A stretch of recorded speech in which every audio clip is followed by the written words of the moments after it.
Kadisa Vicky, comisionado nacional contra las adicciones, no puedo que te vayas sin hablar del tema de salud mental, su relación con la discapacidad psicosocial y las adicciones. No puedo dejar que te vayas sin hacer algunas preguntas, y estas preguntas incluso me ayudaron a hacerlas o a pensarlas un grupo que se llama Salud Mental, que está, bueno, donde están muchas organizaciones de la sociedad civil, donde pues todos estamos preocupados por el tema y cómo se está tratando, y se trató bueno, más bien se detuvo una ley sobre salud mental que te acordarás que no se hizo el sexenio pasado, afortunadamente, pero es un tema pendiente, ¿no?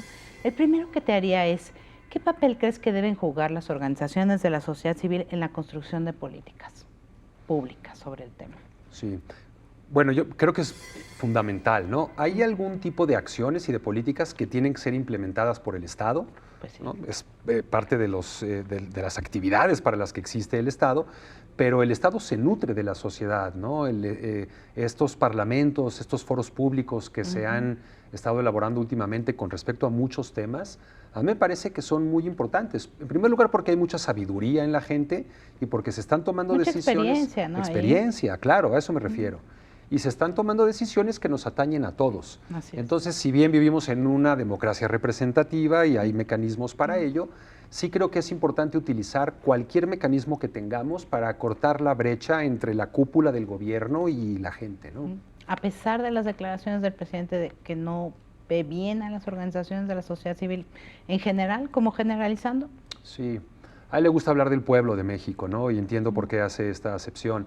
También creo que si bien hay muchas asociaciones civiles que tienen una parte importante en el quehacer nacional, también creo que puede haber algunas otras que estaban incurriendo en ciertas conductas poco éticas y que deparaban finalmente igual en una hemorragia de recursos, gastando mucho dinero en estructura, y entonces al final del día el dinero que llega al objeto social de estas asociaciones termina por estar muy diluido y debilitado, ¿no? Okay. Te pregunto, ¿continuarán promoviendo el modelo de justicia terapéutica o tribunales de tratamiento de adicciones?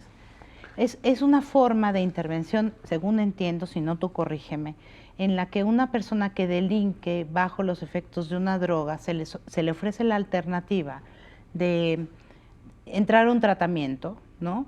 Pero pero se tiene que declarar culpable, lo cual va en contra del debido proceso, 1, y 2, si hay una recaída, que es común cuando te estás tratando de recuperar de una adicción, pues regresas a la casilla 0 y de todas maneras te procesan. Así es. No solo es común, sino es lo que caracteriza a la patología, las recaídas, ¿no? Sí, todo este asunto de justicia terapéutica, de las cortes de drogas, les han llamado en Estados Unidos, sí. Han dividido las cortes para cierto tipo de delitos específicamente. Sí tienen algunas partes que son muy rescatables, pero como muchas otras cosas en política, sí es una hoja que corta por los dos lados, ¿no? Pasa un poco por la estigmatización, pasa un poco por el registro. Entonces, sería bastante inútil el que nosotros tratáramos de replicar exactamente el modelo de los norteamericanos, porque tenemos un sistema de derecho y judicial por completo distinto, sí. Pero sí creo que tenemos que seguir trabajando en revisar algunos aspectos de este eslabón que existe entre el consumo de drogas y la ley, para darle una connotación distinta, no solo a las personas que cometen un acto delictivo bajo un estado de conciencia alterada por una sustancia, sino también para lo que se refiere a los delitos contra la salud, que también son un capítulo especial de tipo de crimen y que tienen que ser observados con una óptica diferenciada, por decirlo de alguna manera. Ok. ¿Cuál va a ser el tratamiento, la política de tratamiento a personas que tienen un problema de consumo, pero al mismo tiempo tienen esta llamada patología dual? Es decir, tienen una situación de una condición de esquizofrenia o de bipolaridad, que es una... Bueno, tú eres psiquiatra, ¿no? Pero además tienes a un cuñado que, pues, ha aceptado públicamente, lo cual me parece maravilloso, y ha hablado del tema, que tiene bipolaridad, ¿no? ¿Qué pasa con estas personas que tienen una patología dual? Sí. Una de las intenciones que hay detrás de hacer esta amalgama entre la salud mental y la adictología a nivel nacional contempla precisamente eso. Sí. Hay una situación que es un poco paradójica, te diría que es chusca, aunque no lo es, ¿no? Porque está el sufrimiento de la gente y de la familia de por medio, pero en nuestro medio no es extraño, por ejemplo, que haya un chavo que padece de esquizofrenia, por decirte algo, y tiene un consumo muy intenso de marihuana o de alcohol, de lo que tú me digas. Sí, sí. La familia lo lleva a un lugar en donde se atienden problemas de drogas y le van a decir, sí, tiene un problema de drogas, pero también tiene esquizofrenia y aquí no estamos capacitados para atender a alguien así. Sí. Lo tienen que llevar al hospital tal y tal, psiquiátrico, y lo llevan y ahí le dicen, bueno, sí tiene esquizofrenia, pero también es adicto a la marihuana. Exacto. Y entonces hay que llevarlo a un centro de desintoxicación. Y el paciente está en un limbo de burocracia médica Así es. que nos lleva a la única conclusión que este tipo de pacientes tienen que ser atendidos en un centro integrado e integrador de la respuesta, ¿no? ¿Cuál es aquí un poco el problema? Probablemente tú no sepas esto, pero en todo el país, para los 130 millones de mexicanos que somos, habemos menos de 3,000 psiquiatras certificados en todo el país. 3,000. Uf. Y si quitas Guadalajara, Monterrey, Tijuana, Mérida y la Ciudad de México, pues quedan un puñado repartidos. Se buscan psiquiatras, ahí necesitamos más. Se buscan psiquiatras. ¿Y sabes qué es más preocupante todavía? No. Que para la residencia de paidopsiquiatría, que son los psiquiatras para niños, sí. el año pasado quedaron las plazas vacantes. No. Fíjate. ¿Cómo? Entonces yo me pregunto, ¿cómo no le estamos dando el énfasis y la importancia que debe de tener a proteger a los cerebros de nuestros niños y niñas, ¿no? Que son pues el país, ¿no? Son el futuro, el presente de nuestro país. Yo te lo complico más. ¿Tú conoces algún psiquiatra especializado en discapacidad intelectual? La verdad que no como tal. Yo creo que... Probablemente esté el doctor Gregorio Katz, que lleva mucho tiempo Sí. de trabajar con problemas de autismo, de síndrome de Down. Él ha hecho un gran trabajo, pero pues un médico no es política pública, no es programa nacional. Es muy difícil. También psicoterapeutas para personas con discapacidad intelectual. Totalmente. Bueno, en fin, ¿qué van a hacer con los anexos? Estos centros de internamiento de personas con adicciones que se ofrecen con atención de ayuda mutua, pero muchas veces se vulneran los derechos de los usuarios porque las familias llegan, los internan, ¿no? La internalización forzada de las personas que tienen una discapacidad psicosocial, una condición de salud mental, que puede llegar a ser considerada tortura. Sí. Este es uno de los puntos bien delicados del sistema y del panorama, ¿no? Mira, en México existen un poco más de 2,000 centros residenciales de tratamiento para cuestiones de drogas.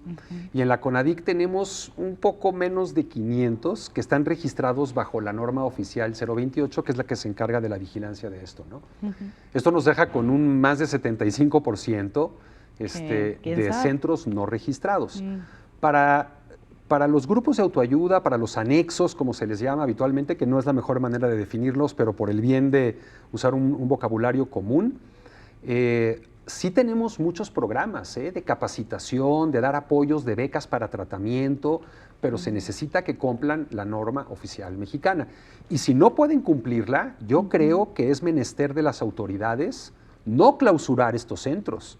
Son una parte medular de la atención que se brinda en México, sobre todo a los bebedores patológicos, sino invitarlos y facilitarles que entren en una atención regular, normativa, con las licencias, y en ese momento todo va a estar mejor para todo mundo, porque ciertamente, como tú lo dices, y es una experiencia que todos los psiquiatras conocemos, sí es cierto que no todos, pero hay algunos centros en el país que operan muy fuera de la ley, y que sí se cometen abusos a los derechos de las personas, ¿no? A los derechos de los pacientes. Pero yo te repito, en México probablemente más del 80% de las personas que tienen un problema adictivo no acuden al sector salud, acuden a esos centros de autoayuda.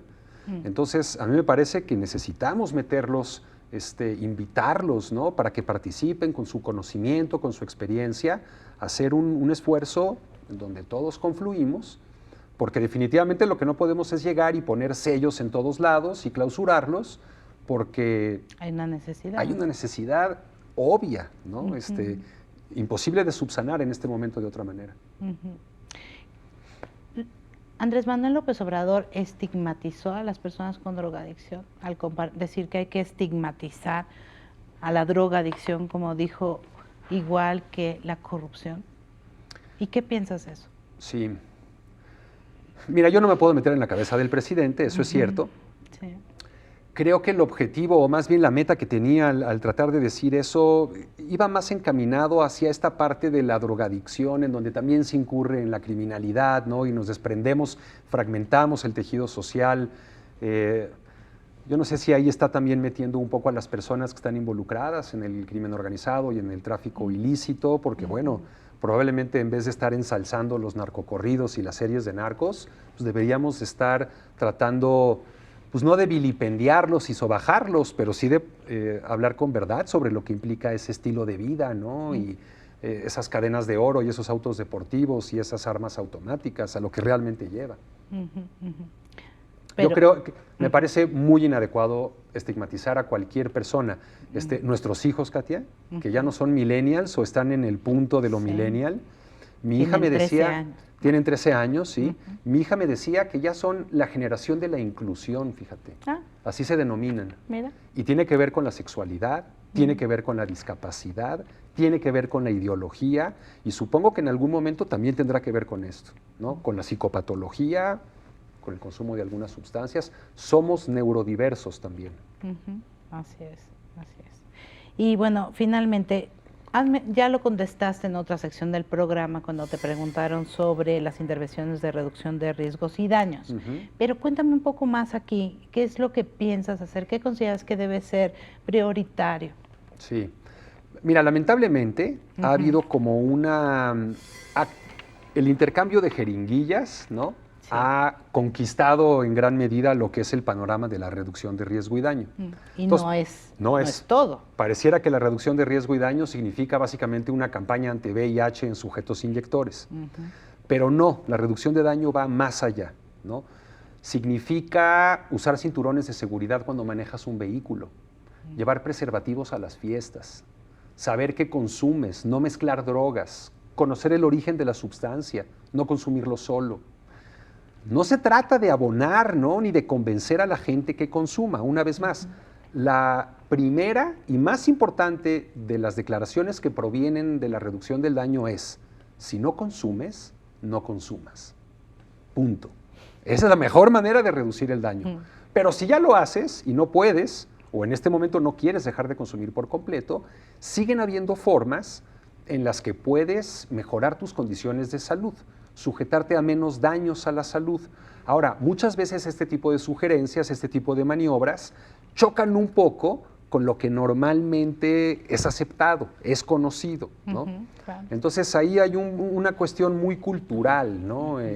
Para poder hacerle ver a la gente que la reducción del daño no es nada más el VIH, sino que hay una manera de reducir el daño en todo consumidor patológico del veneno que elija, ¿no? Alguien que no quiere dejar de fumar tabaco por completo, probablemente si durante una temporada decide vaporizar la nicotina una vez que estén regulados, o si es que se llegan a regular estos dispositivos, pues probablemente sea una etapa transicional para dejar de consumir nicotina.